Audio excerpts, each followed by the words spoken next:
So a quick update on the Land Rover. Now it's had around, 300 miles test driving, and it's been pretty good, I must admit.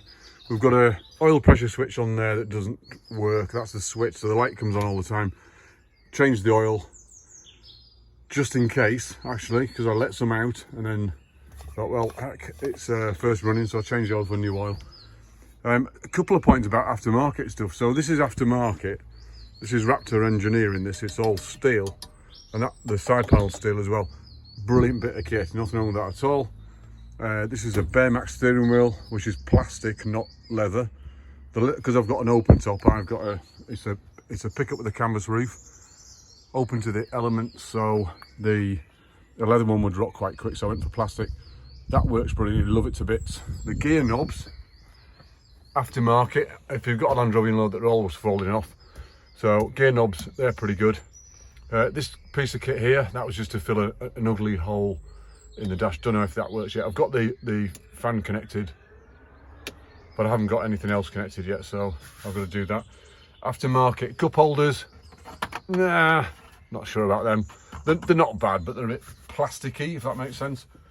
Aftermarket seats, these are the storm covers on because she's outside and under the weather, but I've got real covers underneath there, seat recovered underneath there. Aftermarket, these things, the rubbers, the pedal rubbers, they're pretty good. The accelerator one isn't that good. If you can get a Marina one, which is the same size footrest, I'd get a Marina one, because a Marina one is rubber and these are plastic for the aftermarket Land Rovers. So they're not that grand. Now, what else have I noticed? So I noticed a couple of things in here. So we've done about, as I said, we've done about 300 miles. Fuel filler cap, sorry, not the fuel filler cap, the oil filler cap. Aftermarket, absolute garbage. That's fallen apart. I mean, I don't even, look at that. It's rubbish. Utter rubbish, that is. I wouldn't buy that again. I'd buy a genuine one if you're going for a filler cap, because that's just, I mean, that fell apart it's actually split in half. It's held on, well look, it's split in half. Total junk for a filler cap, that, absolute junk. I've got aftermarket air horns on. That's just to make a nice pop. They're not that loud, they're just a normal horn. They're not dual tone or anything, just a normal horn. But a coolant leak here, just behind, and that's this sensor that switches the fan on when she gets to, I don't know, I think 88 degrees or something. I'm not sure what temperature she gets to, but anyway, that was leaking, so we fixed that one. That's a little coolant leak. Not too much of a problem with that one. And so we've got an oil pressure, so in 300 miles, we've got an oil pressure switch, which I don't even know where they are on these. I'll have to look, see if I can find one on there.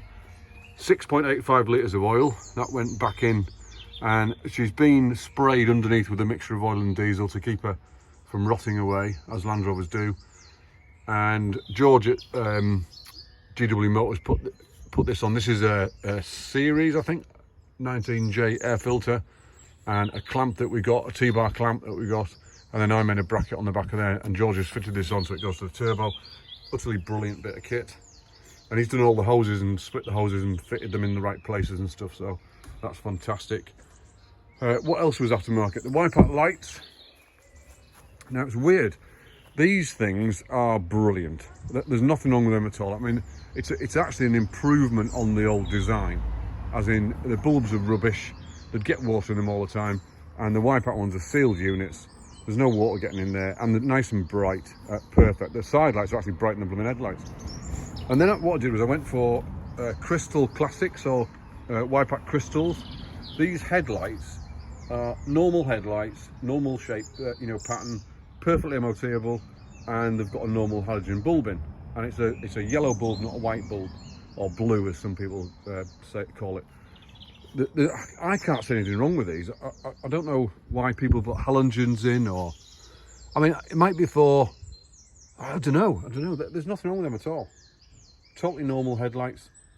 Crystal wipeouts, about 60 quid. They're not hundreds and hundreds and hundreds of pounds like the halogen ones. I'm not blinding anybody, and I can see perfectly well on low and high beam when I'm driving along. So crystal, I mean, we've noticed that I've noticed this sits comfortably at 60 miles an hour on the motor. It will do 70, but 60 is about right. So she's pretty good so far. I've done the front wheel nuts. So the extra long studs on the front, they've been done because I've got wolf wheels on, so they're bigger. And I torqued these down to 170. Now the shorter, you can tell the shorter look because the nuts are protruding from the studs. So you can tell the shorter, but the torque down to 170. I've done 300 miles and not moved. So that's pretty good. Another thing I noticed was anti-loose brackets, these things. Now, when I was in the army learning Land Rovers and working on Land Rovers, they never came loose. Now, I think it's because there's tons of paint on them, or there was, and they'd been kind of melded into shape, I suppose. And these are brand new stainless steel ones, but they shake loose all the time. Now, it's either that, or it's because I've got a sodding great spare wheel on, which is dead heavy. So what I've had to do is I've had to bolt my anti-loose down so they don't bounce out. Now, I need a rubber in there, because that rubber actually acts as a spring washer, effectively, on the anti-loose mechanism. So I need another washer in there. I can't find the blooming things the right size, but I will do, I presume. So I need another washer in there, and then I can take that bolt out. But that bolt's holding it down at the moment. Now, it's all stainless steel and brand new, so I'm hoping, well, that'll stop it moving. I mean, it moves slightly in and out as you're driving along because of the washers here. Look, I haven't got enough washer in there in that one either. But these bolts stop your anti-loose shaking free. So they're pretty good. I'm impressed with everything. I've got a little fault where my reverse light stays on, which annoys people at night time, of course, so I've got to disconnect that for the time being. In fact, I'll do that today, just so it's not on all the time. But she's an absolute beauty. She's fast enough. She does notice the hills a little bit, because it's a 200 TDI, it's not the fastest of beasts. But I mean, I didn't buy it for that, I don't need it to be. But another thing that's bust. Right, here we go. Right, these, I don't know if you can see this. It's going to be quite hard to get my blooming camera on. There we go. Let's go up. Plastic clip on the roof. These are aftermarket. These aren't genuine Land Rover. So that busts in virtually in the first day. And these D-rings. Oh, sorry. These D-rings have all gone rusty already. I mean, that's on a canvas roof. If you PM me, I'll tell you the manufacturer was. That's not good. I mean, it's only about 3 weeks old. So it's utter rubbish, utter rubbish. I must admit, the kit was only, how much was it, about 125 for the actual canvas, but yeah, not very good. Door rubbers still to put in, I haven't put them in yet. Excuse me.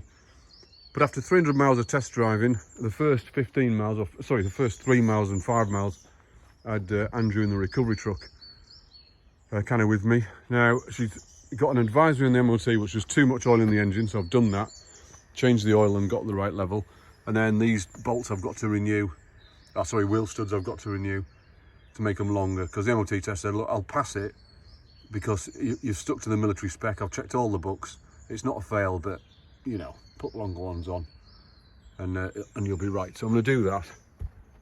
But 300 miles so far, and she's absolutely brilliant.